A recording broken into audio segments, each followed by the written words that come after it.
merupakan pelajar sekolah agama di Johor Bahru. Ya. Kemudian cikgu sambung pelajaran ijazah pertama cikgu iaitu di Universiti Putera Malaysia. Ya, cikgu ambil bidang komunikasi. Kemudian cikgu sambung buat KPLI, khusus perguruan lepasan ijazah, ya.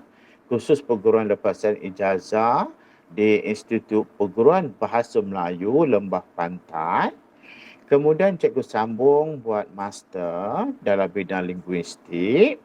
Kemudian cikgu sambung buat PhD ya di Universiti Utara Malaysia dalam bidang linguistik juga. Kemudian cikgu sambung lagi cikgu buat post PhD masih lagi dalam bidang pendidikan ya. Kemudian sudah habis dia pengajian cikgu di peringkat post PhD, cikgu sambung lagi ya, cikgu sambung buat Usuluddin di Universiti Melaya, dan cikgu ni sebenarnya minat belajar. Ya, minat mencari ilmu. Dan sekarang ini cikgu masih lagi belajar, cikgu buat law, undang-undang ya. Jadi apa yang cikgu nak menceritakan ini bukannya apa ya, bukan cikgu nak cerita cikgu ini pelajar pandai, tidak ya, semua manusia semuanya sama. Yang penting ialah usaha. Ya, apabila kita usaha sudah pasti ada kejayaan ya. Jadi kalau kamu jelas dengan suara cikgu, kamu bolehlah tulis di ruangan jelas itu ya, ataupun cikgu tolong bagi respon cikgu dengar suara saya jelas atau tidak. Dengar cikgu jelas. Okey, Alhamdulillah. Okey, ayuh kita pergi kepada fokus kita pada malam ini, iaitu kertas satu. Okey, kertas satu ni ialah kertas penulisan. Ya, jadi untuk malam ni kamu dengar betul-betul ya. Cikgu hanya bagi beberapa perkara yang perlu kamu kena faham untuk menulis sebuah karangan supaya tidak terpesong. Okey cikgu. Cikgu buka pada slide yang pertama dahulu cikgu.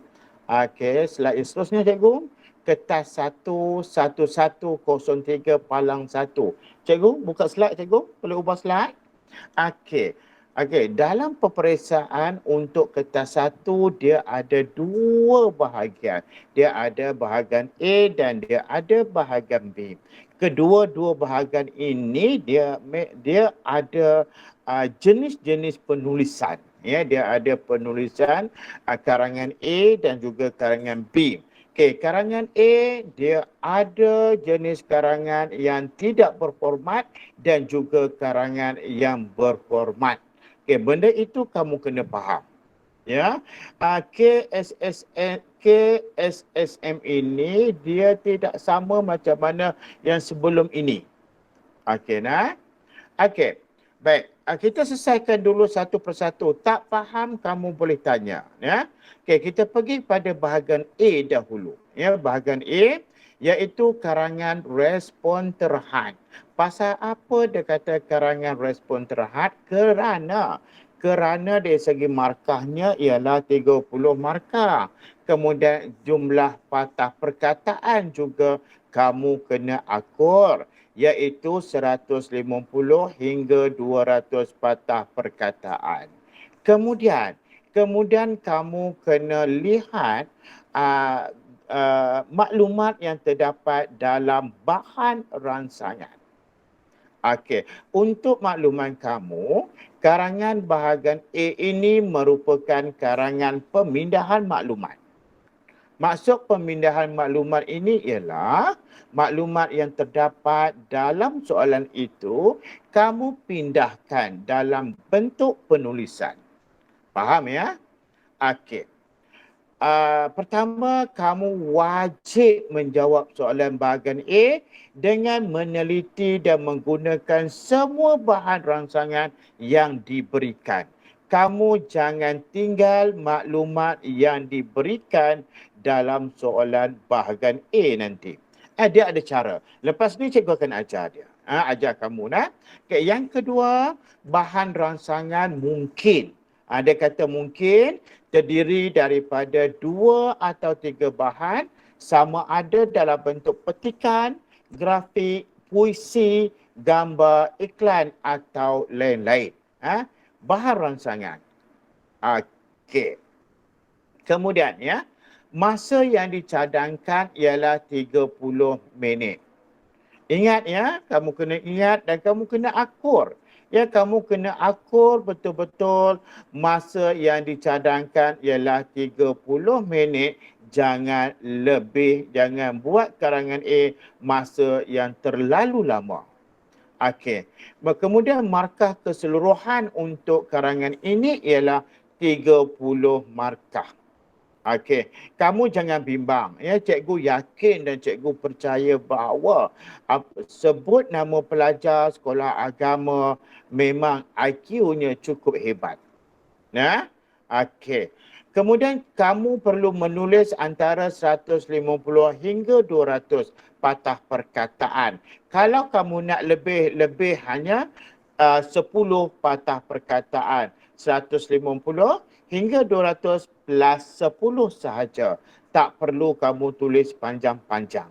Ada pelajar bertanya kepada cikgu, "Cikgu, kalau saya tulis hanya 150 patah perkataan, adakah saya layak untuk mendapat cemerlang?" Jawapannya ialah ya. Kamu layak mendapat cemerlang sekiranya kamu hanya mampu menulis 150 patah perkataan dengan syarat. Okey, dia ada syarat dia.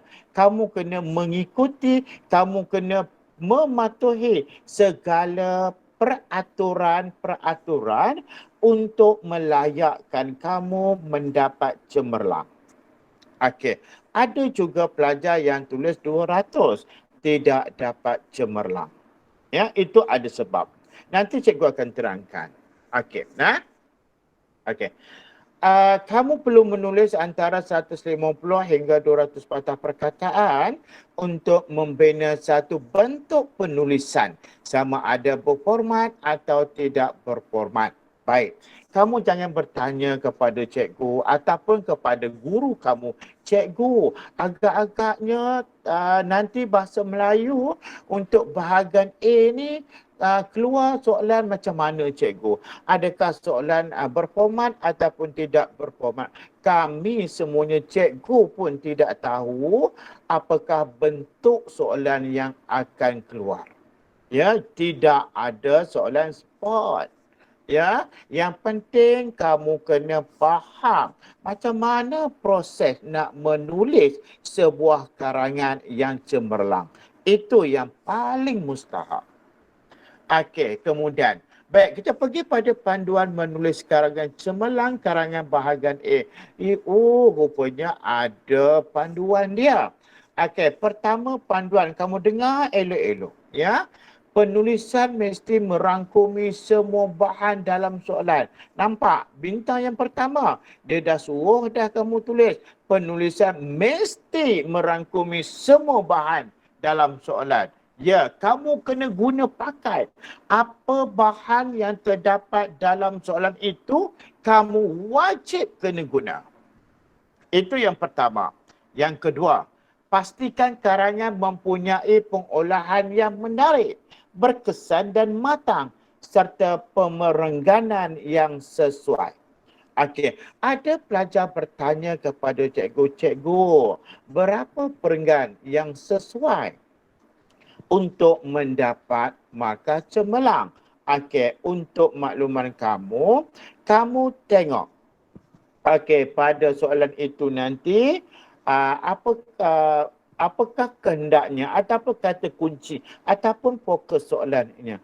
Kebiasaannya untuk karangan bahagian A memadailah 4 perenggan. Memadai 4 perenggan. Okey, cikgu, kalau saya buat 2 perenggan pun 2 perenggan boleh tak? Boleh. Kamu boleh buat 2 perenggan, tetapi dia ada cara dia. Jadi untuk kamu, cikgu selalu beri nasihat, beri ceramah berkaitan dengan karangan, janganlah buat 2 perenggan. Memadailah kamu buat 4 perenggan. Okey. Kemudian kamu kena akur dengan arahan dalam soalan. Untuk KSSM ini dia ada istilah akur. Akur ini bukan untuk kertas satu sahaja. Malah digunakan juga dalam kertas dua, kertas tiga dan kertas empat. Istilah akur ada dalam semua kertas. Jadi untuk kertas 3, kertas 4, kamu sudah selesai. Sekarang ini hanya tinggal kertas 1 dan kertas 2 sahaja. Mesti kamu kena akur. Baiklah. Seterusnya penggunaan ungkapan menarik serta kosakata yang luas dan tepat. Ya, jadi kamu masukkan empat panduan ini, empat elemen yang cikgu terangkan kepada kamu ini dalam karangan A kamu. Ha? Okey. Kita tengok contoh. Ini contoh. Ya, contoh soalannya nanti. Ya, bukan soalan yang sebenar. Jangan pula kamu kata ni soalan yang sebenar ke keluar cikgu Gani. Bukan. Ya, ini ialah contoh sahaja. Macam ni lah. Bentuk dia macam ni. Untuk malam ni cikgu akan bagi dua contoh. Satu karangan biasa dan satu karangan berformat. Okey, nah. Okey, ini ialah tema alam sekitar dan teknologi hijau. Isunya ialah pencemaran sungai. Apabila kamu dapat soalan ini, apa yang perlu kamu kena buat? Okey, pertama kamu lihat betul-betul soalan ini.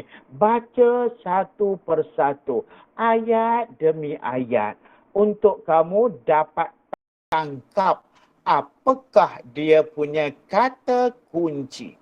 Dan semua maklumat yang terdapat dalam bahan rangsangan ini kamu kena ambil. Jelas? Okey, kita tengok satu persatu. Okey, soalannya ialah berita dan bahan maklumat di bawah menunjukkan isu pencemaran sungai yang berlaku di negara kita. Huraikan pendapat anda tentang isu pencemaran sungai di negara kita. Panjang huraian anda hendaklah antara 150 hingga 200 patah perkataan. Okey, soalannya ialah umum. Umum saja. Tetapi dia minta huraikan pendapat anda tentang isu pencemaran sungai. Ingat, ya, untuk soalan bahagian A karangan, kamu kena faham apa dia punya fokus dia, apa kata kunci. Kalau kamu tak faham apa itu kata kunci, fokus memang kamu akan jadi, kamu akan mengalami masalah. Okey, kamu tengok gambar tu. Kamu tengok, okey, oh ada gambar ikan. Gambar ikan itu ikan itu mati. Secara tidak langsung, itu mungkin punca. Kenapa ikan itu mati? Tanya balik, itu punca ataupun faktor ataupun sebab. Jadi kata kuncinya kamu dah tahu, punca. Okey, baik. Itu pertama kamu kena analisis dahulu, ya. Okey, kita tengok. Jom buka slide yang seterusnya, cikgu. Kamu kena menganalisis soalan.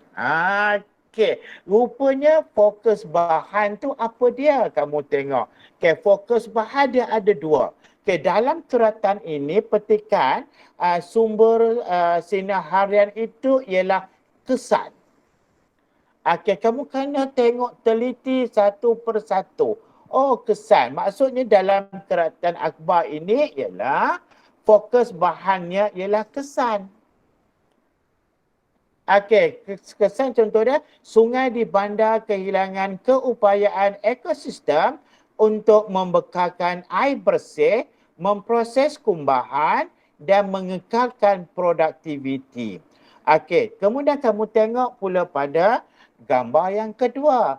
ataupun grafik. Oh, grafik tu ialah punca. Apa yang cikgu katakan tadi? Oh, ada gambar ikan mati. Kenapa ikan tu mati? Dia ada punca. Apabila punca dia ada sokong dengan data-data. Yang sebelah kanan tu gambar kotak tu ialah data. Oh, data tu kamu tengok setiap apa ni dia kata sumber jabatan alam sekitar. Okey. Maksudnya di sini ialah data-data ini nanti kamu guna pakai sepenuhnya dalam penulisan karangan nanti. Okey, jangan pula kamu kira ikan ni berapa puluh ekor mati. Tak perlu. Ya, tak perlu. Okey. Okey, jom kita tengok pula. Baik. Kita dah selesai. Yang pertama kita dah selesai analisis karangan dan sebagainya. Kita dah faham dah, kita dah tahu. Sekarang ini ayo kita mula nak menulis karangan. Kita nak mula buat karangan. Ya Allah, ya Tuhanku, orang kata kenapa kamu tahu. Kamu dah kena pasti kata kunci, fokus dan semuanya kamu dah tahu. Tetapi cikgu, idea saya cikgu, tak keluar cikgu. Macam mana nak mula menulis cikgu? Tidak ada idea itu yang kamu duduk termenung, pandang meja, pandang soalan, pandang guru bertugas, pandang tingkap, pandang semua tu. Pasal apa? Maksudnya tidak tahu nak mula nak menulis macam mana cikgu. Itu masalahnya. Betul atau tidak? Ya.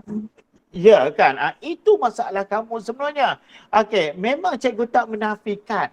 Kemahiran menulis ini merupakan kemahiran yang tertinggi sekali. Bukan tertinggi itu pasal apa? Tertinggi yang susah. Daripada kemahiran membaca, kemahiran bertutur. Kemahiran bertutur, ambo saya bercakap 2 minit, kita boleh keluar sampai 30 patah perkataan. Betul tak? Ya. Ya. Kalau menulis, adakah dalam masa 5 minit kita boleh tulis sebanyak 30 patah perkataan? Boleh atau tidak? InsyaAllah boleh. Okey. Itu kalau 3 minit. Okey. Kalau 2 minit boleh ke 50 patah perkataan? Tak boleh. Itu yang cikgu katakan tadi. Kemahiran menulis ini ialah kemahiran yang tertinggi, iaitu kemahiran yang sukar. Jadi bagaimana kita nak menghilangkan kesukaran itu? Okey, ayo. Ini cikgu kongsi. Ya, cikgu kongsi. Mungkin di sekolah kamu, cikgu kamu dah ajar macam mana teknik nak menulis karangan yang baik. Ya, sama je. Di sekolah kamu ke, di mana-mana ke, bagaimana teknik ke ataupun kaedah ke, benda ini bergantung kepada kamu sendiri. Cikgu hanya menyampaikan kaedah. Tapi kalau kamu sendiri tak praktis kaedah itu, ataupun kamu kurang memperbanyakkan buat latihan, ya, kemudian buat karangan pun jarang-jarang, memang jadi masalah. Ya. Okey, baik. Kita tengok. Ini guna kaedah karangan kaedah P. Ya, kaedah P. P tu apa? Dia ada PA. P tu ialah pendahuluan. I tu ialah isi. K tu ialah kesimpulan.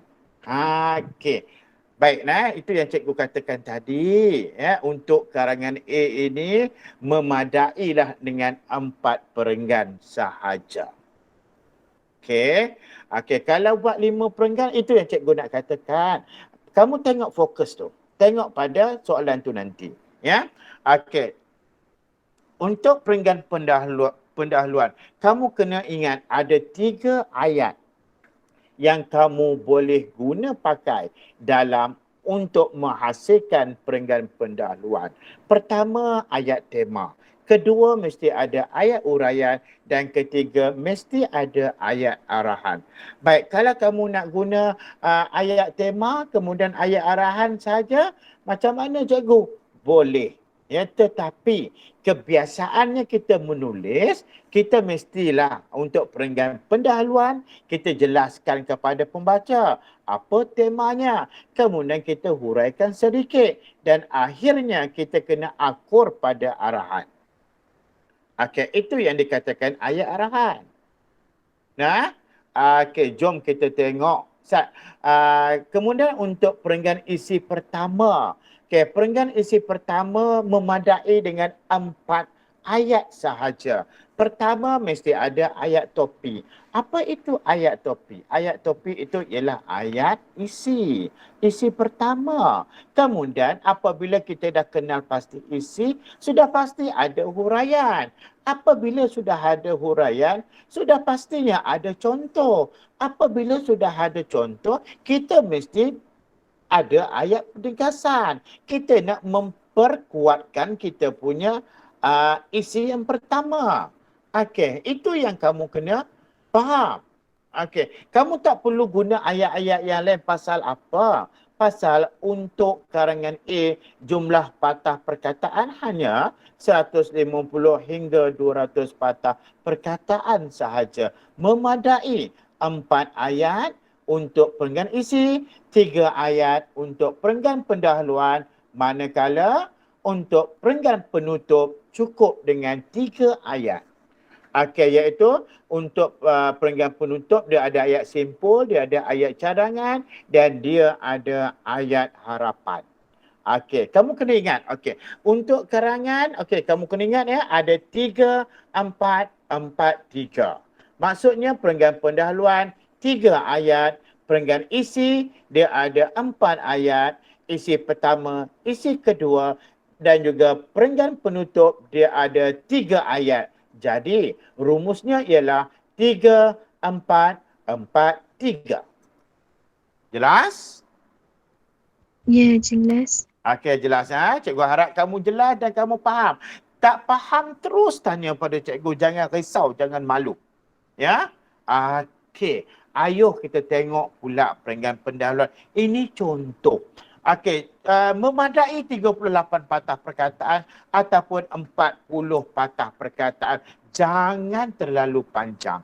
Apabila kita dah ada frame untuk nak menghasilkan kerangan bahagian pendahuluan yang cikgu katakan tadi 3 ayat, sudah pasti kamu akan dapat jumlah patah perkataan dalam 38 patah perkataan.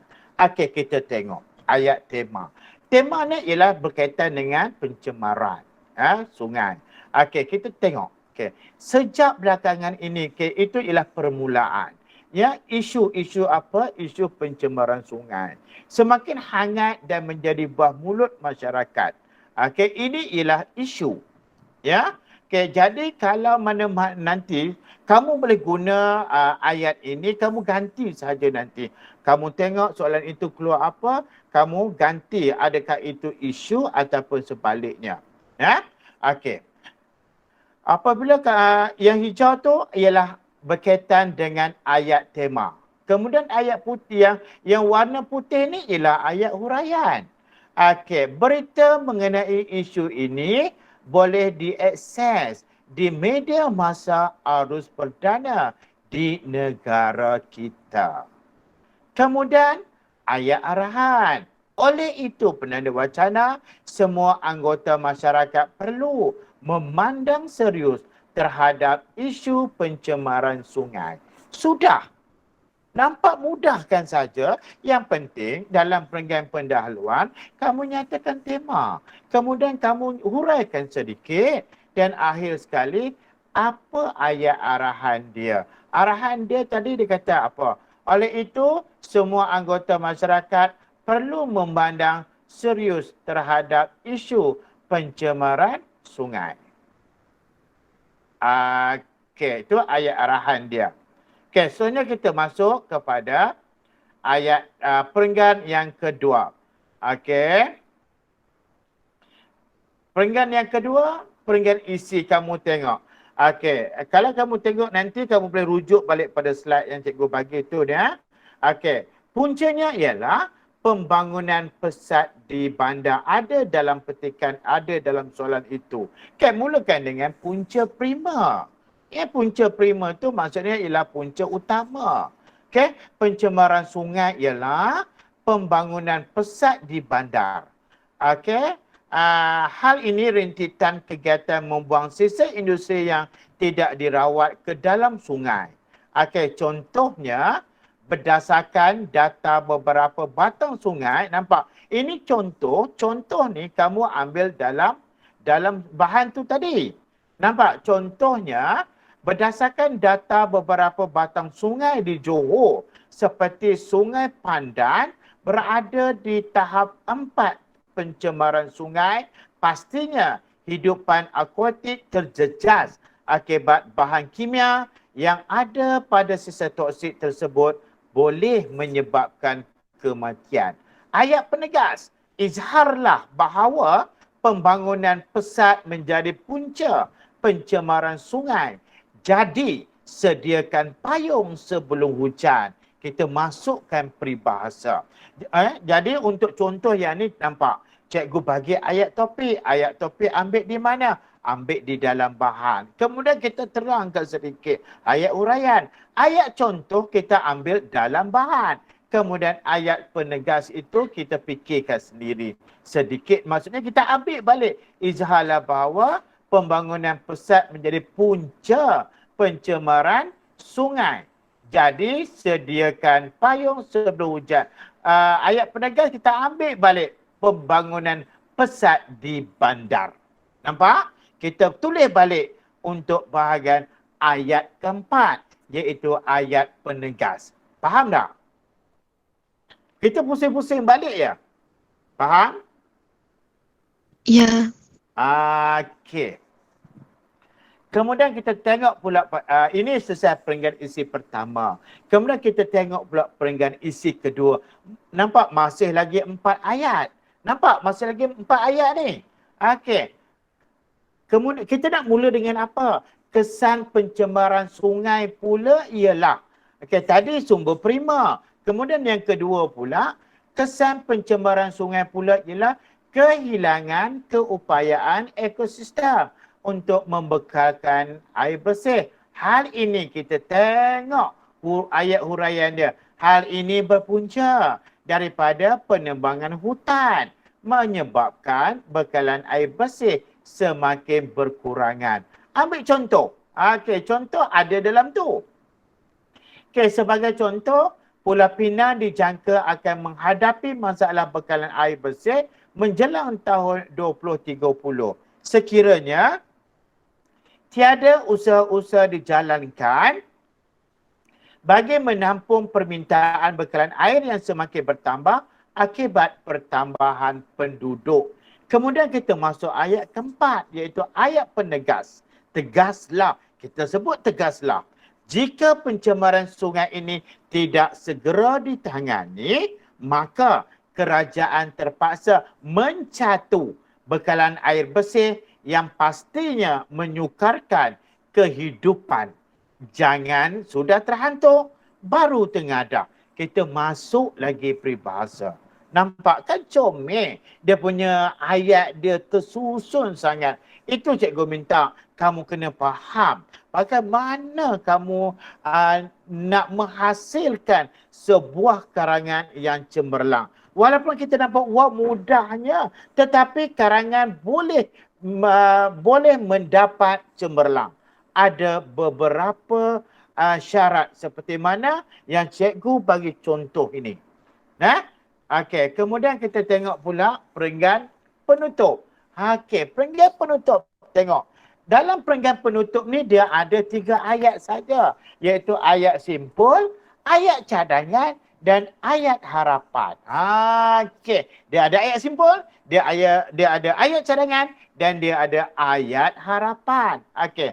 Ayat simpul mulakan dengan kesimpulannya. Koma. Isu pencemaran. Tadi tema ni ialah berkaitan dengan pencemaran sungai.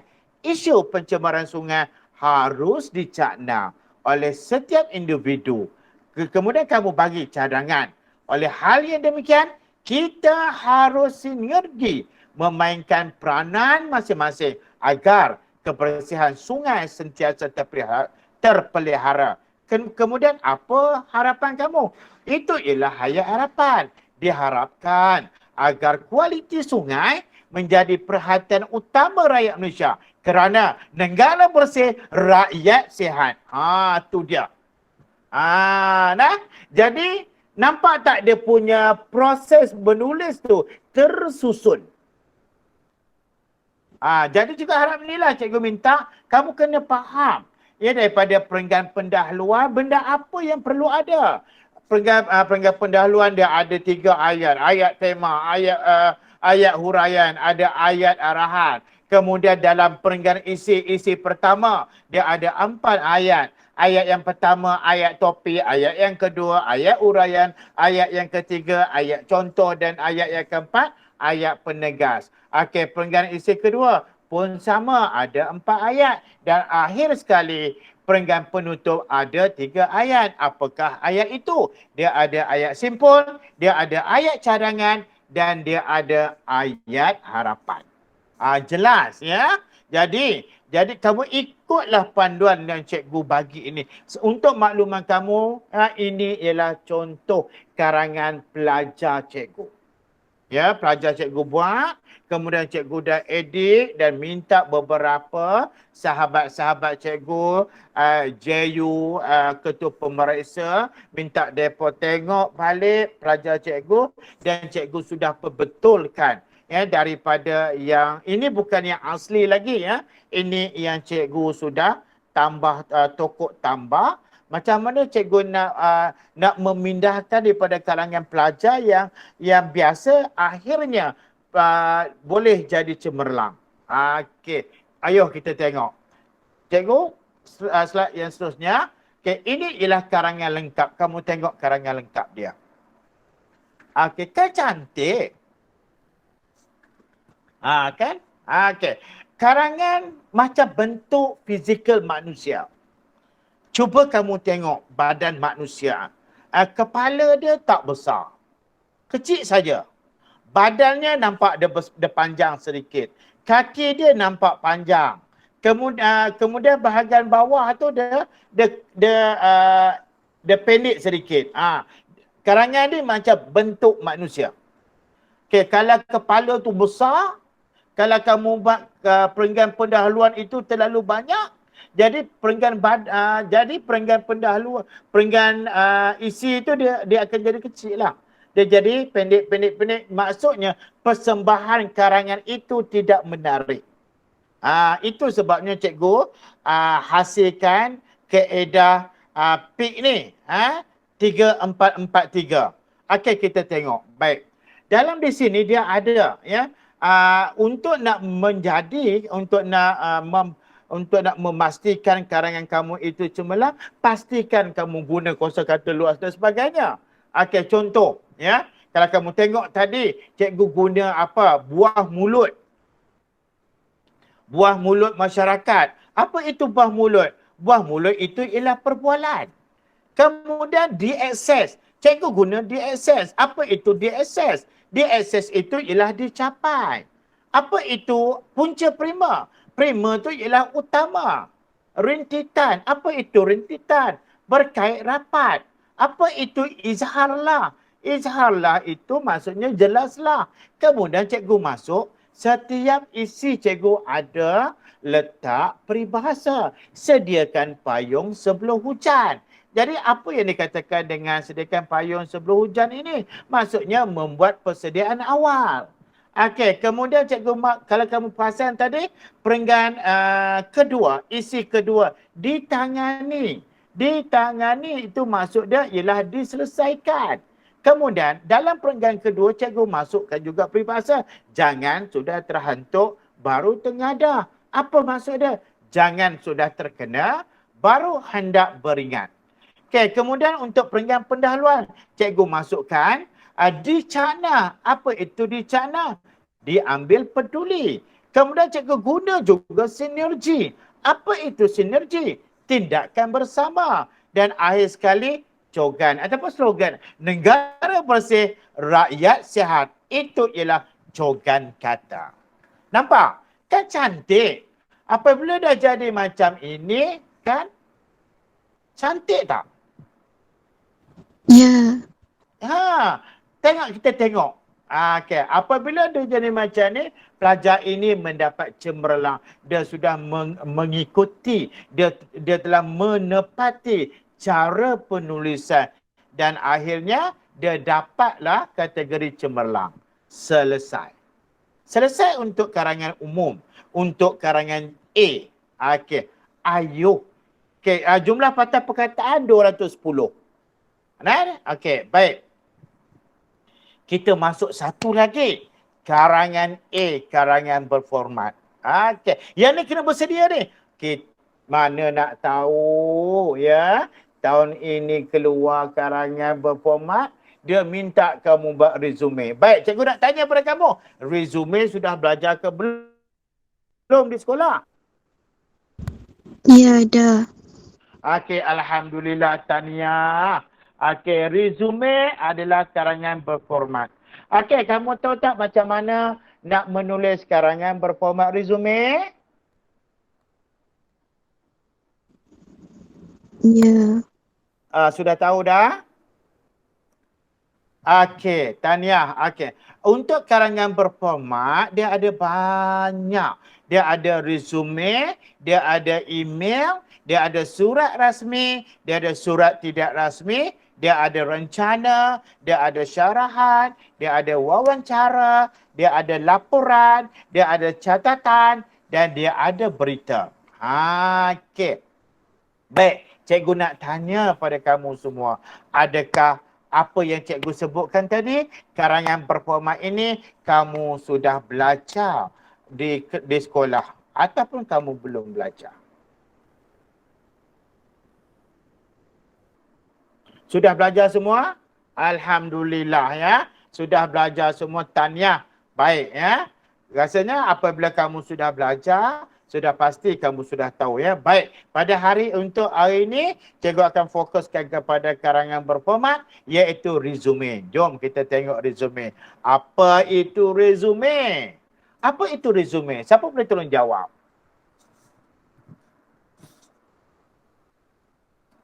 Apa itu resume?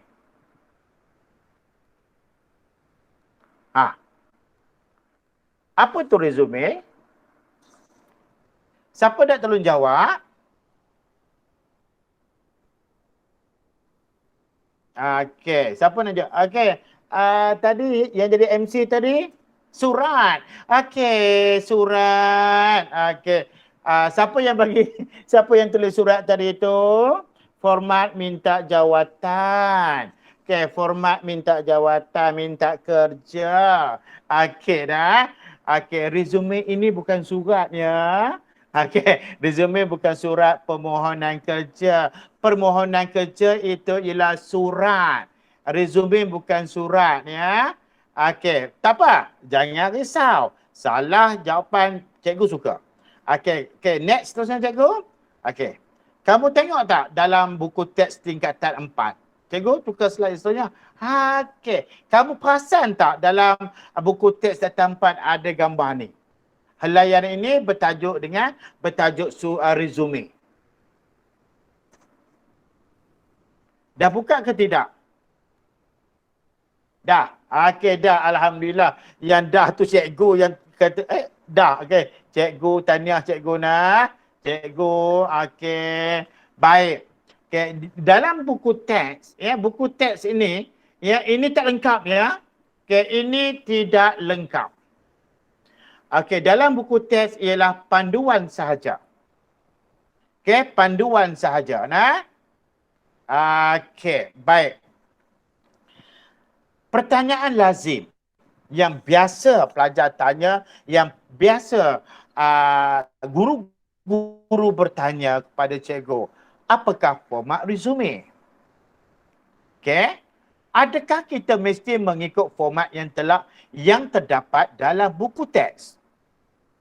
Adakah kita dibenarkan untuk menulis dalam bentuk poin sahaja? Adakah resume ini sesuai untuk permohonan kerja yang sebenar? Kelima, apakah maklumat yang harus ada dalam resume? Keenam, bagaimanakah kita mengira jumlah patah perkataan? Dan akhir, adakah kita perlu memasukkan ungkapan bahasa indah, peribahasa dan kata-kata hikmat? Okey, cikgu nak tanya. Okey, soalan 7 ni ya. Adakah kita perlu memasukkan ungkapan bahasa indah, peribahasa ke kata-kata hikmat dalam resume? Okey, Ustaz kata tak perlu ya. Okey, untuk makluman semua, kita perlu masuk ungkapan bahasa indah, peribahasa, kata-kata hikmat dalam resume. Ya, kena masuk. Okey, pasal apa? Untuk kriteria untuk nak mendapatkan karangan cemerlang, mesti ada kata-kata indah, kena masukkan peribahasa, kena masukkan kata-kata hikmat dalam karangan itu. Jadi resume juga wajib kena masuk kata-kata ataupun ungkapan bahasa indah. Tak apa, jangan risau cikgu dia. Okey, semua ini adalah soalan-soalan yang telah ditanya. Ditanya kepada cikgu ya. Okey, ayo kita tengok contoh resume. Okey, cikgu tunjuk, cikgu set cikgu contoh resume cikgu. Okey, lagi cikgu. Tunjuk. Okey, itu pertanyaan lazim. Ini contoh. Kan cantik, kan mudah. Okey, ini contoh format resume. Okey nah, baik. Jangan risau. Cikgu nak terang satu persatu. Semua dah ready? Semua dah bersedia? Okey, ya. Format resume ini ialah maklumat berkaitan dengan diri. Itu yang dikatakan dengan resume. Ya, bukan surat. Resume bukan surat. Okey nah. Ini contoh iklan. Diberinya iklan, kemudian setiap iklan itu dia suruh kamu menulis ataupun menghasilkan sebuah resume. Okey, nah. Jom kita tengok. Pertama sekali, kamu baca dulu, adakah anda ialah orang yang kami cari? Fasih dalam bahasa Melayu dan bahasa Inggeris, peka dengan perkembangan dunia muzik semasa, sanggup menghadapi cabaran, sanggup bekerja mengikut shift, aktif dalam media sosial. Okey, baik. Ini ialah syarat untuk nak memohon jawatan sebagai juru hebah radio. Okey, baik. Pertama sekali, cikgu buka cikgu, resume tak perlu kamu guna laptop ke mesin type, tak perlulah. Ya, skrip jawapan sama je. Okey, yang penting bentuk tu nanti. Bentuk kamu menulis resume itu sangat penting. Pasal apa? Resume dia masuk dalam kategori karangan berformat. Okey cikgu, buka slide instruction cikgu. Kertas kosong. Ni. Okey. Kertas kosong cikgu. Ini. Okey, ini ialah skrip jawapan. Okey. Baik, jom kita tengok yang pertama. Pertama sekali, kamu kena tulis nama jawatan itu ialah di atas sekali, resume, apa dia, juru hebah radio. Pertama, maklumat yang perlu ada ialah nama penuh, alamat rumah, nombor telefon dan email. Okey, cikgu, slide instruction cikgu. Okey, yang ni. Okey, nama penuh wajib. Alamat rumah wajib. Nombor telefon wajib. Dan juga email. Okey. Ada pelajar tanya pada cikgu, perlu tak kita buat kotak? Tak perlu. Kamu tak perlu buat kotak.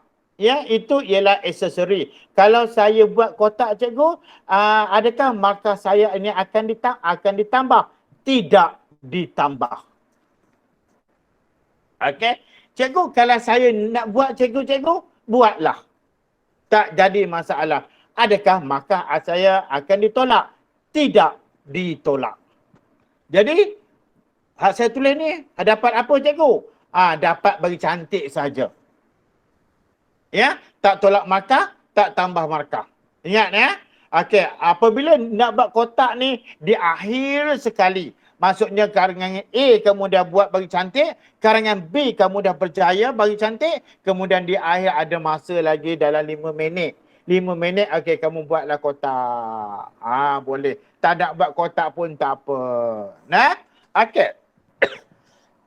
Cikgu, saya tengok ni cikgu ada tulis nama penuh dengan huruf besar. Alamat rumah. Boleh tulis ataupun guna macam ni. Kamu ini kamu boleh tulis dengan huruf besar ataupun huruf kecil. Jadi cikgu cadangkan kamu tulislah dengan huruf kecil. Kalau perkataan huruf di awal kata tu huruf besar lah ya. Nama penuh N tu huruf besar, alamat rumah A tu huruf besar, nombor telefon tu N tu huruf besar, lain tu huruf kecil pun tak apa cikgu. Nah, pelajar ya. Okey. Pastikan ada titik bertindih. Kemudian tulis nama kamu yang lengkap, tulis alamat kamu yang lengkap, tulis nombor telefon, takkan nombor telefon tak ada kan? Kemudian tulis email. Email kena ada. Okey, 4 perkara ini wajib kamu kena tulis. Selesai. Faham tak? Pelajar faham tak? Ya. Cikgu, Okey. boleh tak kalau kata nak tulis berkaitan dengan umur apa semua tu, boleh tambah dengan tu? Okey, Yang boleh. umur, Boleh. kemudian Kita boleh lah. tambah untuk dalam ni lah. Nama penuh, nama Mungkin ya, boleh. latar belakang. Ya, latar belakang tu. Boleh. Ya? Okey, ada soalan? Okey, kemudian kita masuk. Okey, dah selesai yang tu nak cikgu.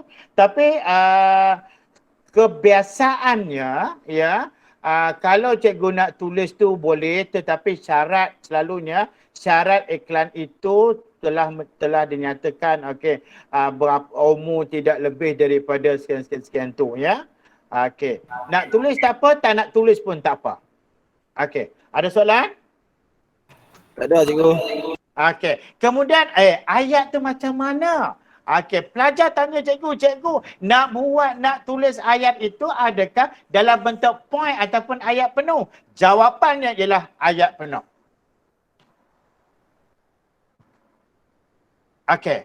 Kamu tak boleh tengok resume yang sebenar-benarnya. Resume yang sebenarnya yang kamu tengok yang mungkin abang kamu memohon jawatan, dia buat resume secara ringkas. Itu ialah resume yang maksudnya yang betul, yang memohon jawatan. Tetapi untuk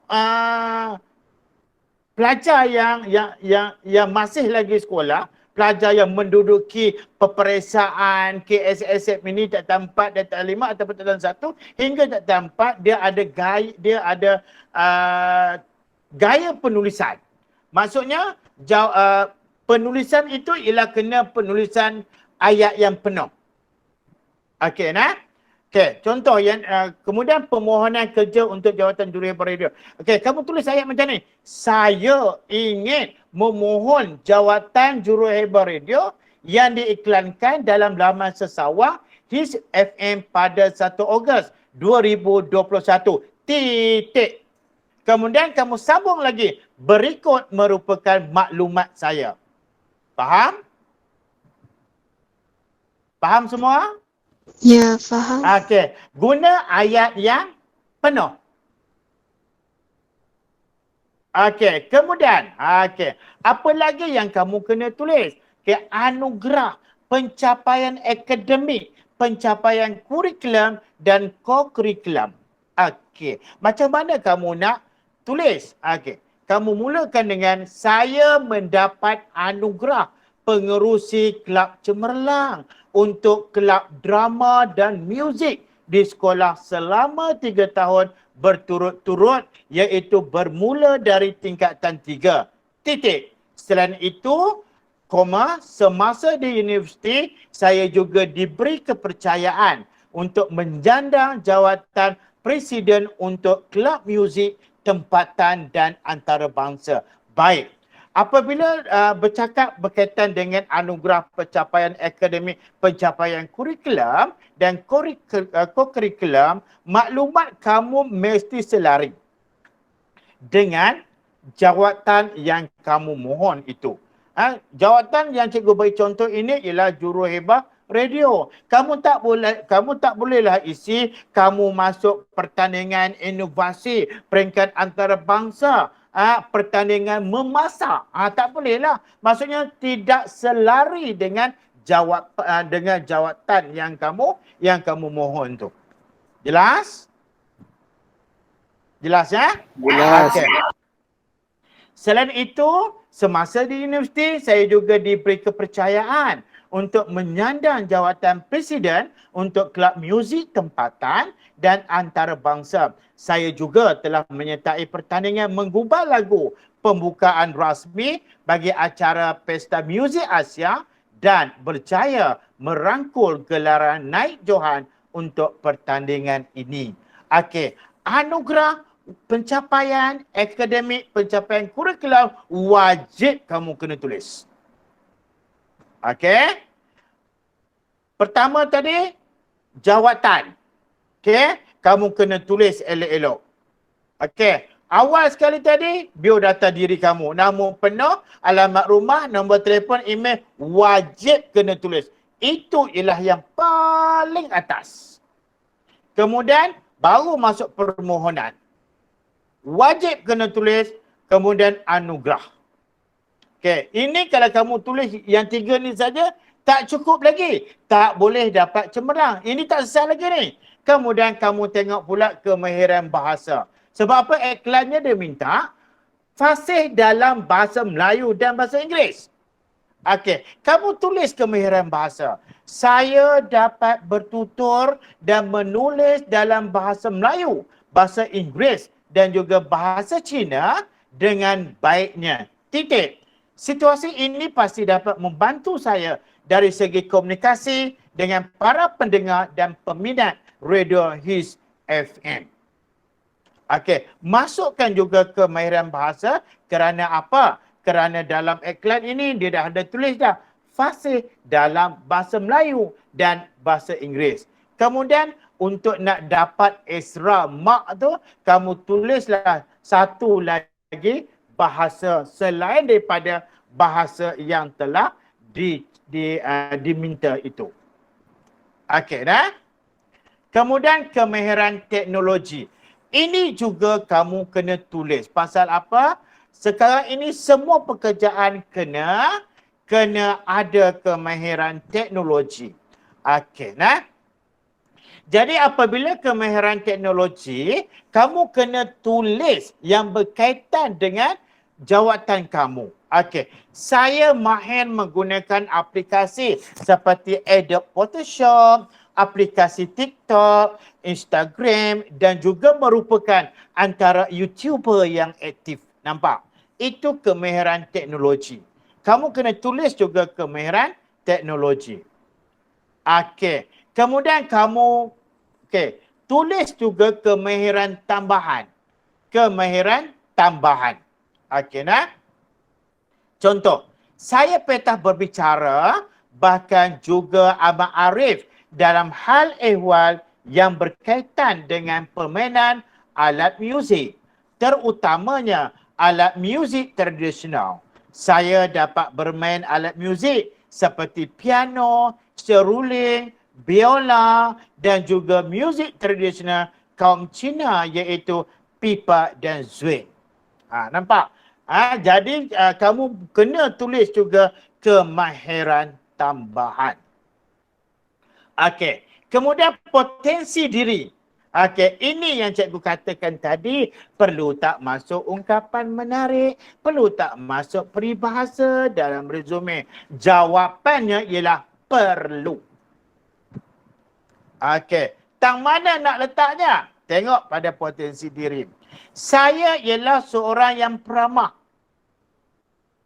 dan orang yang mengenali saya pasti akan mengakui hakikat ini. Pada kebiasaannya, orang yang berada di sekeliling saya juga akan sentiasa tak kering gusi kerana saya ialah seorang yang suka berjenaka. Nampak? Itu yang dikatakan ungkapan menarik dalam resume. Tak kering gusi. Okey. Kemudian dan akhir sekali ialah rujukan. Resume mesti ada sumber rujukan. Rujukan itu ialah siapa dia? Mesti orang yang mengenali diri kamu. Ya, jawatannya mestilah tinggi. Okay, ini contoh dia pengetua cemerlang Mr. Garrett Lee, KSMK St. Thomas, Kuching, Sarawak. Kemudian diberinya nombor telefon dan juga alamat email kerana senang majikan untuk menelefon rujukan itu untuk bertanya tentang diri kamu. Selesai. Ada soalan? Baik. Ada soalan tak? Tak ada cikgu. Faham tak? Jelas? Faham cikgu. Okey, baik. Jom kita tengok pertanyaan lazim tadi. Okey. Biar praktikal. Apakah format resume? Bebas tetapi kemas dan praktikal. Dia bebas. Ya, jangan pula maksud bebasnya maklumat yang pertama kamu letak di bawah. Biodata diri kamu letak di bawah. Salah lah. Ya, dia kena ikut cerita dia juga. Kedua, adakah kita mesti mengikut format yang terdapat dalam buku teks? Dalam buku teks itu ringkas. Kamu hanya boleh jadikan panduan sahaja. Ketiga, adakah kita dibenarkan untuk menulis dalam bentuk poin saja? Tidak boleh. Okey. Adakah resume ini sesuai untuk permohonan kerja yang sebenar? Sebagai panduan. Kerja sebenar nanti, apabila kamu dah habis belajar nak memohon kerja, sudah pasti kamu kena buat resume. Jangan pula kamu buat cara macam ni. Tak betul lah. Ya, ini hanya sekadar panduan. Untuk kamu pelajar yang masih bersekolah, ya, nak ambil periksa SPM, kemudian pelajar tempat dan 3, 1, 2, 3, yang sekarang ini, yang cikgu terang pada kamu, itu ialah cara yang praktikal. Yang betul, yang kamu kena akur, yang kamu kena ikut, yang kamu kena tahu. Okey. Yang kelima, okey. Apakah maklumat yang harus ada dalam resume? Ini kamu kena dengar. Maklumat peribadi, anugerah, kemahiran berbahasa, kemahiran teknologi maklumat, kemahiran tambahan, potensi diri dan juga rujukan. Jadi apabila kamu ikut yang ni, maklumat yang terdapat dalam yang cikgu bagi ni, memang cukuplah 200. 150 hingga 200 patah perkataan. Okey. Bagaimanakah kita mengira jumlah patah perkataan? Sama macam karangan biasa. Semua dikira satu demi satu kecuali kata nama khas, peribahasa, kata-kata hikmat, kata ganda, kata-kata selepas di dan ke. Yang ketujuh, adakah kita perlu memasukkan ungkapan bahasa indah? Yang awalnya cikgu kata seperti peribahasa, kata-kata hikmat, slogan itu dalam resume, jawapannya ialah ya. Okey. Contohnya, cikgu buka slide yang seterusnya, contoh iklan. Okey, ini contoh iklan. Okey, cikgu buka slide. Okey, ini contoh iklan. Okey, kalaulah keluarlah soalan inilah tahun ini, memang kamu senyumlah. Resume ini semua orang duk menanti-nanti. Okey, contoh iklan macam ni. Dia bagi dua iklan, kamu pilihlah satu. Dia tak akan suruh kamu buat dua-dua resume. Salah. Dia bagi pilihan. Ataupun dia tak bagi pilihan, hanya beri satu iklan, kamu buat je lah berdasarkan iklan. apabila kalau dia bagi dua contoh, dua iklan, kamu pilihlah satu. Kalau 3 iklan pun kamu pilihlah satu. Cara pilihlah mana-mana soalan mana-mana iklan yang kamu boleh kuasai. Tetapi jangan kena ikut panduan yang cikgu bagi pada kamu. Nah? Okey. Jom cikgu kita tengok resume, kan senang. Senang tak? Senang. Ini contoh. Cikgu bagi contoh yang kedua, resume kerani sambilan posme sambilan. Kan? Okey. Okay, nanti yang ni slide ni kamu boleh ambil dekat cikgu kamu nanti. Kamu buatlah panduan. Ya, okey, ramai juga pelajar-pelajar tanya pada cikgu ada tak format resume, ada tak format resume, memang cikgu bagilah. Sebab ada setengah pelajar pun dia tidak tahu macam mana nak menulis resume yang tepat, yang betul. Ya. Okey. Resume senang kan? Memang senang. Okey. Jumlah patah perkataan, cikgu tengok.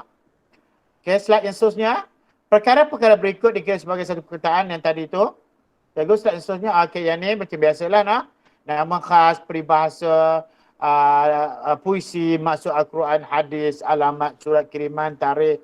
Ya tak perlulah kalau surat resume nanti kamu tulis kata-kata Assalamualaikum ke, tak perlulah nah. Okey. Baik, seterusnya cikgu tengok. Slide yang seterusnya, panduan perskoran karangan bahagian A.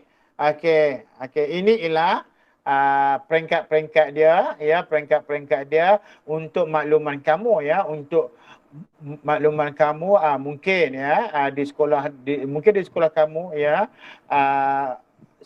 cikgu kamu dia tanda karangan kamu tidak diberi markah kan. Rasanya macam itu, ya, kita tak tahu markah yang sebenar untuk KSSM ini.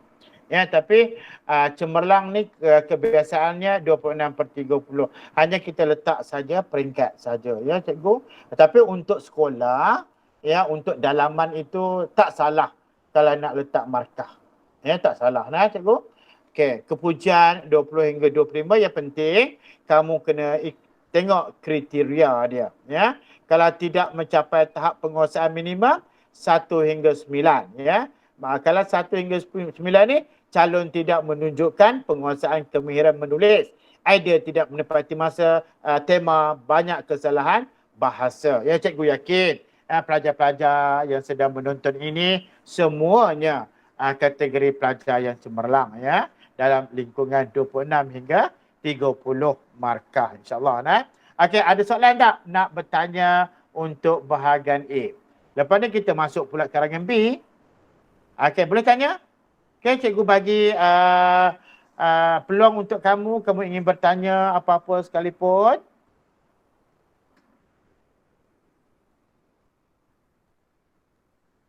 Tak ada cikgu. Okey, Alia kata, okey, tak ada cikgu. Okey, ataupun guru-guru. Ada cikgu, ada cikgu. Okey, silakan. Siapa nak bertanya? Saya. Okey.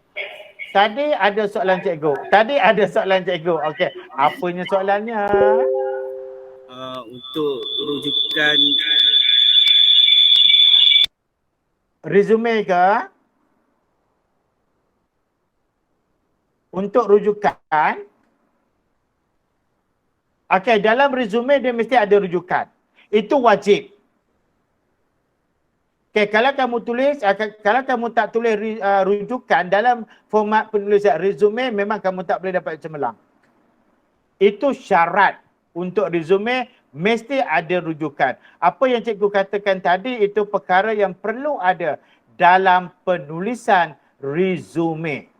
Okey, apa tadi? Maklumat peribadi, anugerah, pencapaian akademik, pencapaian kurikulam, dia mesti ada kemahiran berbahasa, dia ada kemahiran teknologi maklumat, dia kena ada kemahiran tambahan, dia ada potensi diri dan dia ada rujukan. Jadi maksudnya dia ada 3, 4, 5, ada 7 perkara yang kamu kena tulis dalam resume. Kalau nak tambah sikit-sikit lagi boleh. Mesti maklumat itu yang berkaitan. Faham? Jelas?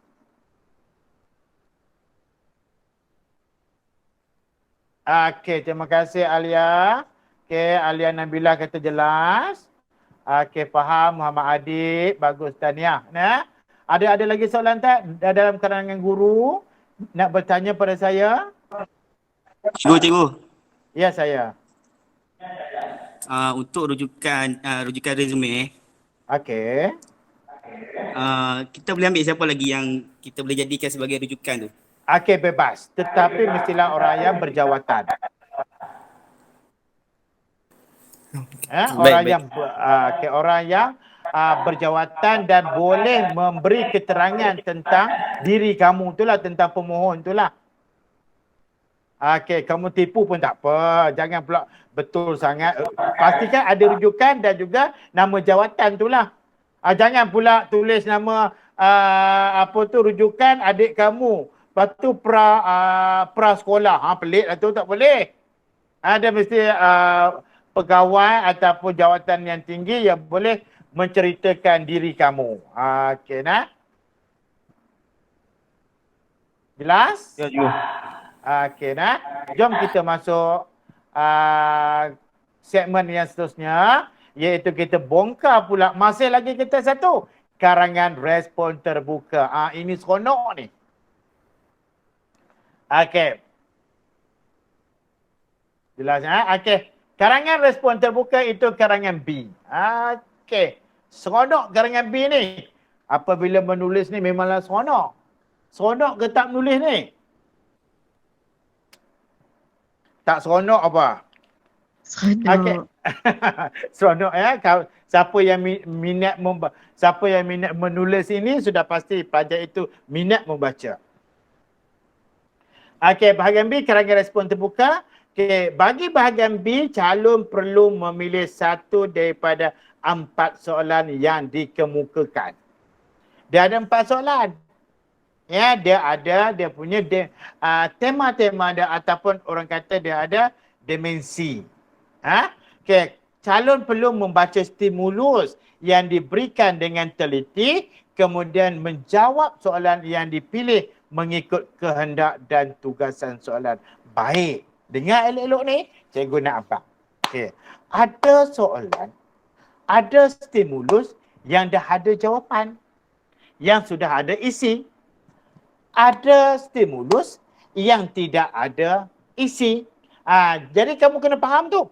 Apabila soalan ataupun stimulus yang ada isi, kamu kena guna isi yang terdapat dalam stimulus. Faham? Jelas? Okey, nah. Okey. Kemudian calon dikehendaki menulis karangan panjangnya 350 hingga 500 patah perkataan. Itu yang cikgu katakan. Kamu kena akur. Jangan lebih-lebih. Sebelum ini boleh sampai 700, sampai 800, 900. Sekarang ni dah tak perlu.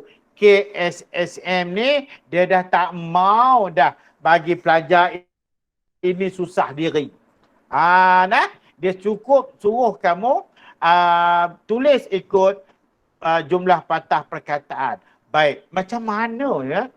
Macam mana cikgu, saya ni cikgu tulis ni kena panjang-panjang cikgu. Baik, kamu tengok surat khabar.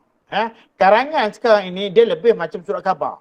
Surat khabar dia ringkas tetapi padat dan juga penuh dengan informasi. Surat khabar. Macam itulah sekarang ni. Dia minta, maksudnya dia suruh pelajar-pelajar ni menulis macam mana surat khabar. Dia ringkas saja. Tapi menarik. Supaya macam karangan B. Okey. Karangan B ni markah keseluruhan 70 markah.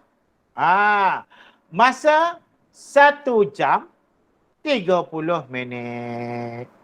1 jam 30 minit sahaja. Jangan lebih-lebih.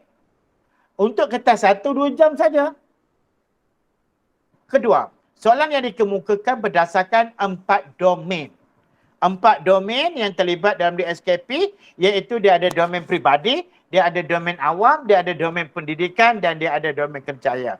Untuk makluman kamu. Okey. Dalam soalannya nanti, ya, dia tidak semestinya dalam empat soalan tu dia mungkin dia akan bagi, mungkin akan terjadi 2 domain peribadi. 1 domain awam, 1 domain pendidikan.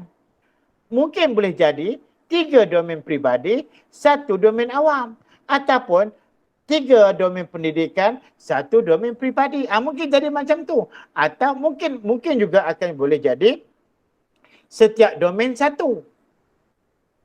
Domain tu apa dia? Macam tema lah. Nah?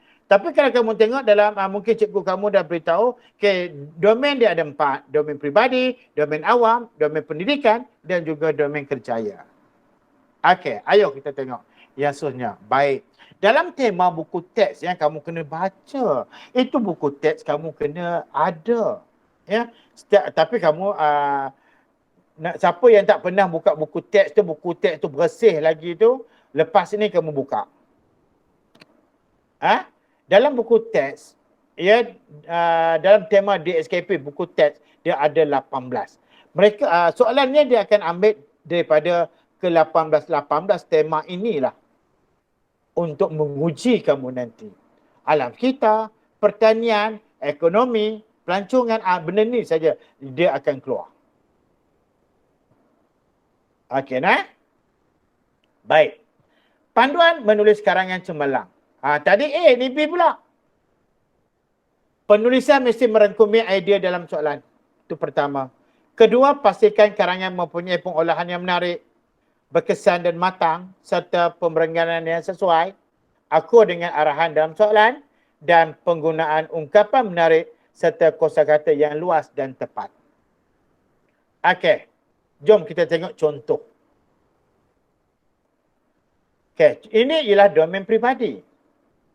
Tanggungjawab memelihara kemerdekaan dan kehormatan negara bukanlah tanggungjawab pihak-pihak tertentu seperti para pemimpin atau pegawai kerajaan, pihak tentera dan polis semata-mata. Tugas ini merupakan tugas bersama dan tidak ada seorang pun yang cinta akan negara boleh menganggap dirinya dikecualikan. Okey, ini sumber. Okey, dia ada sumber ataupun yang atas tu orang panggil stimulus. Okey, berdasarkan ucapan Perdana Menteri ketika sambutan Hari Kebangsaan di atas, setiap individu memainkan peranan yang penting untuk memelihara kemerdekaan negara. Jelaskan peranan anda sebagai remaja untuk memelihara kemerdekaan negara. Okey. Temanya ialah berkaitan dengan jati diri, patriotisme dan kewarganegaraan. Pertama, kamu kena menganalisis soalan.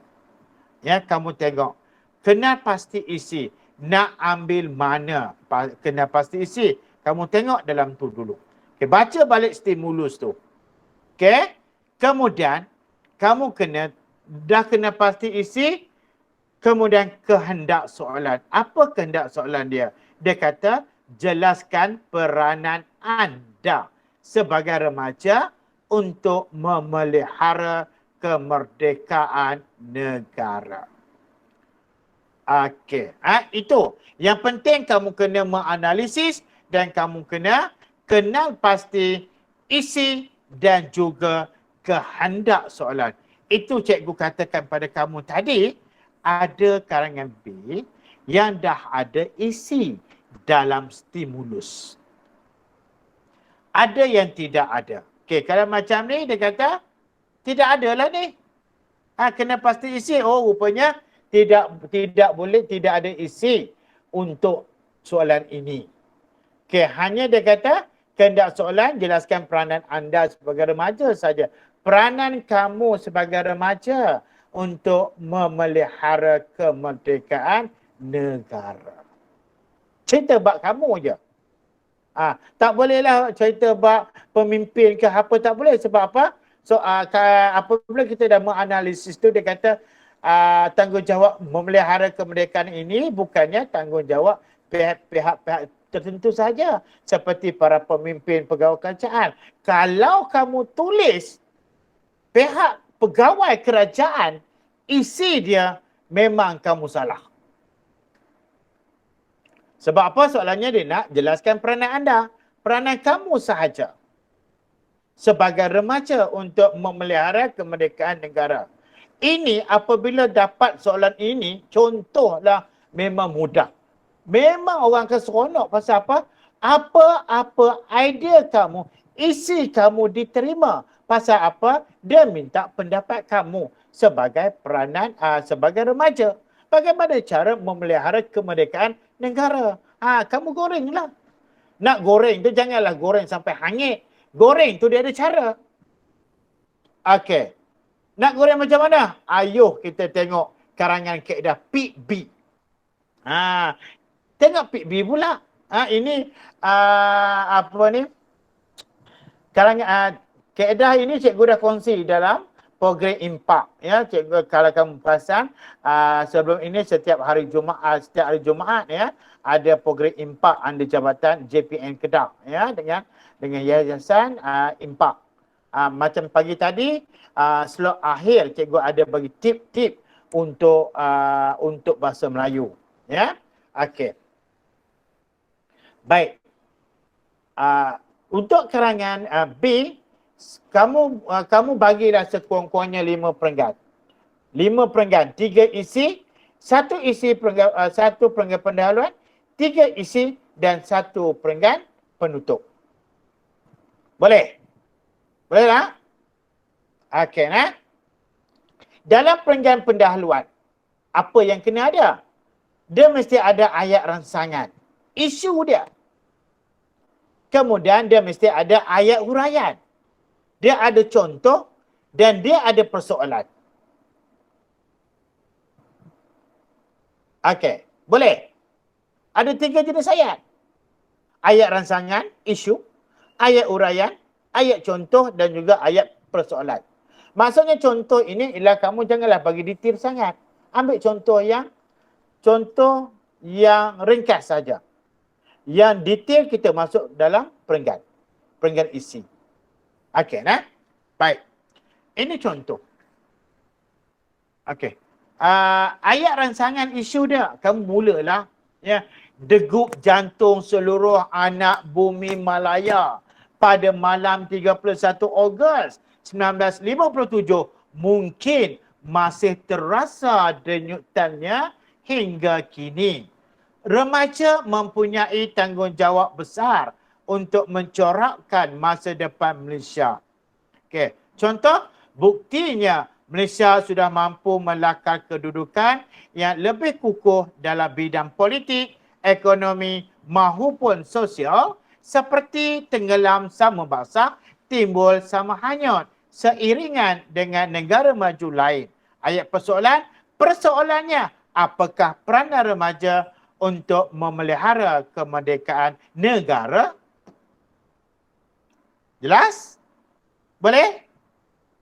Jelas tak? Nampak senang tak? Yang penting kamu kena tahu. Okey, dalam perenggan pendahuluan ni dia ada 4 ayat. Ayat rangsangan, ayat huraian, ayat contoh dan ayat persoalan. Okey. Kemudian kita tengok pada perenggan isi pula. Dalam perenggan isi, dia ada 5 jenis ayat. Kamu kena ingat. Okey, cikgu boleh buka slide cikgu? Okey, dalam perenggan isi dia ada 5 jenis ayat. Dia ada ayat topiknya, dia ada ayat huraiannya, dia ada ayat contohnya, dia ada ayat kesannya dan dia ada ayat penegasannya. Okey. Nah, okay, ayat topik, ayat isi. Okey. Menanam sikap jati diri. Itu dia. Ambil isi tu terus. Menanam sikap jati diri merupakan peranan yang boleh dimainkan oleh remaja dalam mengisi kemerdekaan negara. Kemudian bagilah huraian pula. Keutuhan jati diri ini perlu ada dalam diri remaja supaya dapat menjadi benteng pertahanan kepada diri mereka. Masuk ke peribahasa, ibarat sediakan payung sebelum hujan. Contoh, pelbagai cara cuba dilakukan oleh mereka yang tidak bertanggungjawab untuk melemahkan jati diri remaja seperti pencemaran budaya, pembohongan fakta dan penyebaran racun akidah melalui media massa di Facebook, WhatsApp dan email. Apa kesan dia? Impaknya, ramai remaja yang mudah terikut-ikut dengan budaya barat sehingga melakukan sesuatu perkara yang boleh menggugat akidah seolah-olah hilang panduan dan pedoman. Ayat penegas, tuntasnya memiliki jati diri yang utuh dalam kalangan remaja dapat mengukuhkan kemerdekaan negara. Selesai. 99 patah perkataan. Yang kamu kena ingat, dalam perenggan isi, dia ada 5 ayat. Ayat topik, ayat uraian, ayat contoh, ayat kesan dan juga ayat penegasan. Jelas? Okey, kemudian kita pergi pula pada perenggan isi yang kedua. Pun sama. Okey. Tadi ayat isi yang pertama tadi menanam sikap jati diri. Yang keduanya pula ialah kita lihat daripada segi perspektif yang lain. Kita mulakan dengan jika dilihat dari perspektif yang lain. Disiplin. Ini disiplin pula. Disiplin perlulah dijadikan amalan oleh para remaja. Kamu hurailah pula. Disiplin dapat melahirkan remaja yang berakhlak dan berbudi pekerti mulia kerana masuklah peribahasa. Jika tidak dipecahkan ruyung, manakan dapat sagunya. Okey. Ingat pesan cikgu ya. Apabila nak tulis peribahasa, jangan tulis bak. Selalunya orang akan tulis titik bak kata peribahasa. Salah. Ya, jangan mulakan dengan bak kata peribahasa. Peribahasa tu kalau kamu nak tulis, kamu kena sambung. Berbudi pekerti mula kerana terus tulis peribahasa. Ingat pesan cikgu, banyak pelajar yang nak masukkan peribahasa titik bak kata peribahasa. Tak betul. Okey. Kemudian kita tengok ayat contoh. Okey, contoh. Okey, sebagai gambaran yang jelas. Ini cikgu guna ayat lainnya pula. Ya, sebagai gambaran yang jelas, disiplin dalam kalangan remaja dapat dipupuk dengan menyertai institusi-institusi pengajian yang berasaskan ketenteraan seperti Maktab Tentera Diraja dan Akademi Tentera Malaysia yang dapat membentuk sifat kepribadian yang unggul kerana hanya Johari yang mengenal manikam. Okey. Ayat kesan, implikasinya. Remaja menyematkan disiplin dalam diri dengan cara menjadi lebih bertanggungjawab dan menepati masa sekaligus dapat menjadi warga negara yang berguna. Ayat penegas, tegasnya remaja yang berdisiplin tinggi dapat mengekalkan kemerdekaan negara untuk terus dinikmati oleh generasi akan datang. Kita ambil balik isi dia. Ya, untuk ayat penegas. Okey, kemudian kita tengok perenggan isi yang ketiga. Barulah kita kita mulakan dengan lontaran idea yang seterusnya ialah. Okey, apa dia kata? Belajar bersungguh-sungguh. Okey. Lontaran idea yang seterusnya ialah remaja sewajarnya belajar bersungguh-sungguh untuk meningkatkan ilmu pengetahuan dengan mendalami ilmu agama dan akademik secara seimbang. Seperti genggam bara api biar sampai jadi orang. Okey, kemudian kita masuk kepada ayat apa? Ayat huraian. Okey. Hal ini dikatakan demikian kerana ilmu pengetahuan membolehkan remaja menyumbangkan idea dan kepakaran mereka untuk membangunkan serta memajukan negara agar dapat duduk sama rendah, berdiri sama tinggi dengan negara maju yang lain telah lama mengecapi nikmat kemerdekaan. Ayat contoh, umpamanya, remaja perlu mencontohi rakyat Jepun yang berusaha meningkatkan ilmu pengetahuan mereka demi memacu pembangunan negara sehingga menjadi negara kuasa besar di dunia yang disegani dan dihormati. Apa dia punya kesan dia? Dampaknya. Okey, dampaknya ilmu pengetahuan yang dikuasai oleh remaja dalam pelbagai bidang membolehkan negara tidak lagi bergantung pada kepakaran asing. Ayat penegasan. Pendek kata. Kita kena pelbagaikan. Kita kena pelbagaikan ayat ataupun penggunaan kosakata. Ya.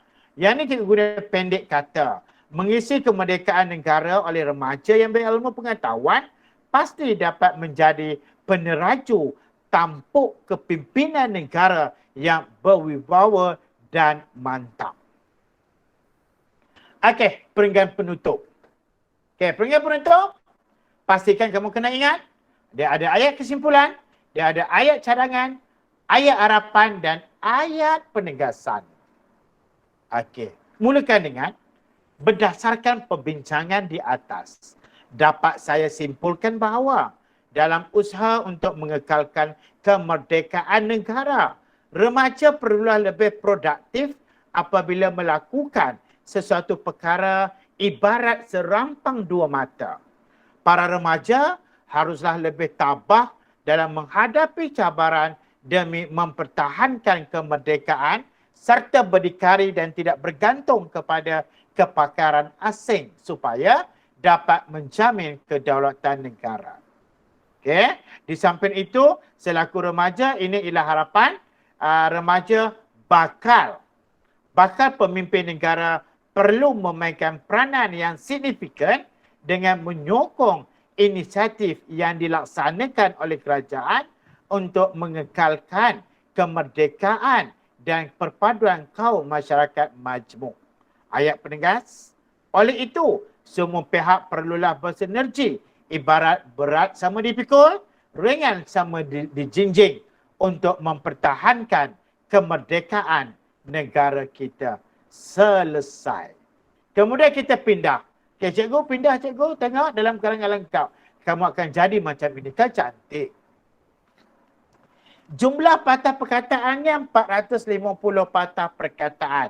Yang ini ialah karangan keputusan ini ialah karangan yang cemerlang.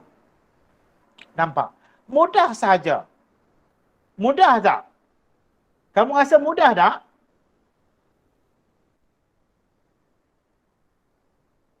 Mudah cikgu. Mudah kan? Yang penting kamu kena tahu panduan tu. Mudah saja. Okey, komen. Okey, kamu tengok komen apa dia. Ini pelajar sekolah cikgu bukan kelas hujung, ini ialah kelas yang sederhana. Ini hasil dia. Ini cikgu dah ubah dah.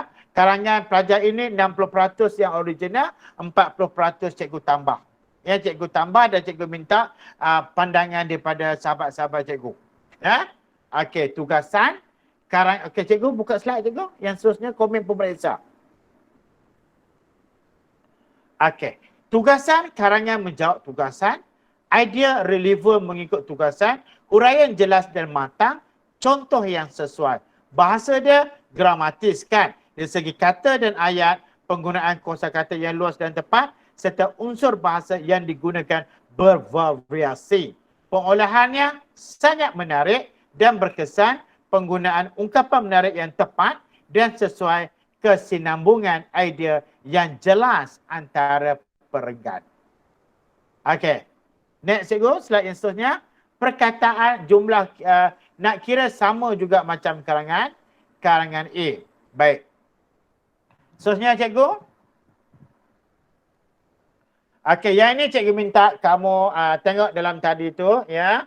Ada inisiatif, efektif, perspektif, komitmen, cakna, dominasi, kebejatan tu, keruntuhan, dominasi menguasai, kemaslahatan masalah, anjakan paradigma perubahan, minda.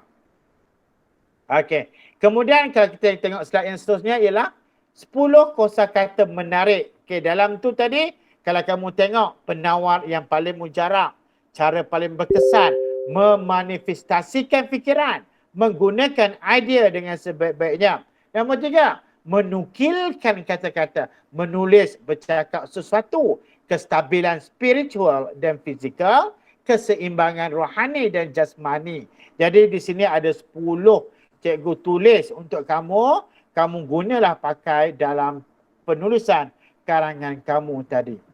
Okey, nah. Kemudian yang seterusnya cikgu, kamu tengok 10 peribahasa yang popular.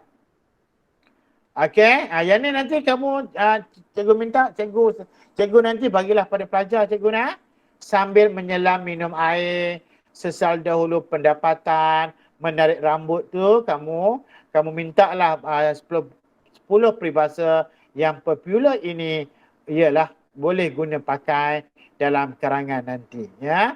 Okey, slide yang terakhir, pastikan cahaya suluhan terus menerangi anda semua. Okey, dah tepat pukul 10 lebih dah nak. Okey, kita mula tadi 8.30 sampai pukul 10 ya. Jadi rasa cikgu ulang baliklah ya, cikgu ulang balik. Pastikan kamu kena ingat ya, apakah cara-cara ataupun panduan untuk menulis karangan A, karangan A dan juga karangan B serta contoh karangan resume tadi yang cikgu bagi pada kamu tu. Okey nah. Baik, cikgu ulang balik pada kamu. Untuk karangan A tadi pastikan kamu guna kaedah PA. Kaedah P ataupun 3-4-4-3. Dia ada perenggan pendahuluan, dia ada 3 ayat, ayat tema, ayat uraian dan juga ada ayat arahan. Manakala perenggan isi dia ada 4 ayat, dia ada ayat topik, ayat uraian, ayat contoh dan ayat penegas. Manakala untuk perenggan penutup dia ada 3 ayat iaitu ayat simpul, ayat cadangan dan juga ayat harapan ya. Itu untuk karangan A. Manakala untuk karangan B-nya pula ialah kamu kena ingat benda ini juga nah. Okey, untuk karangan B pastikan kamu ingat dia ada 5 perenggan.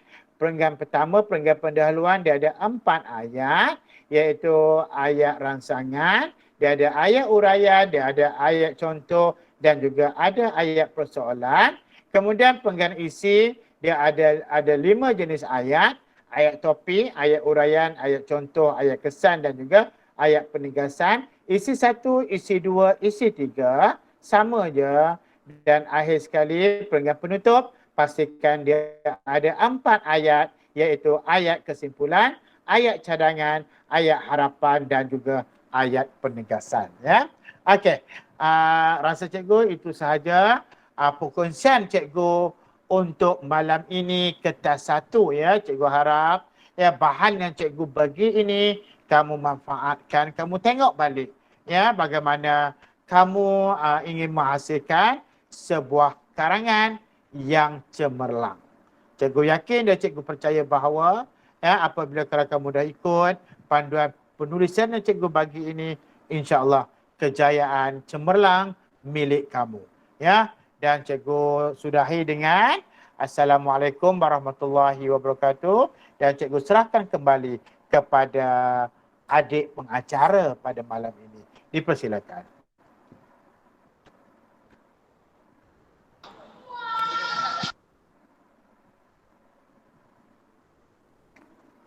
Okey. Saudari pengacara tadi, okey saya serahkan.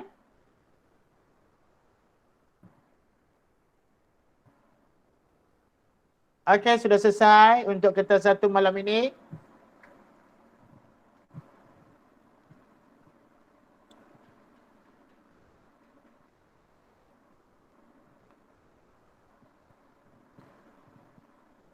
Okey, sudah habis.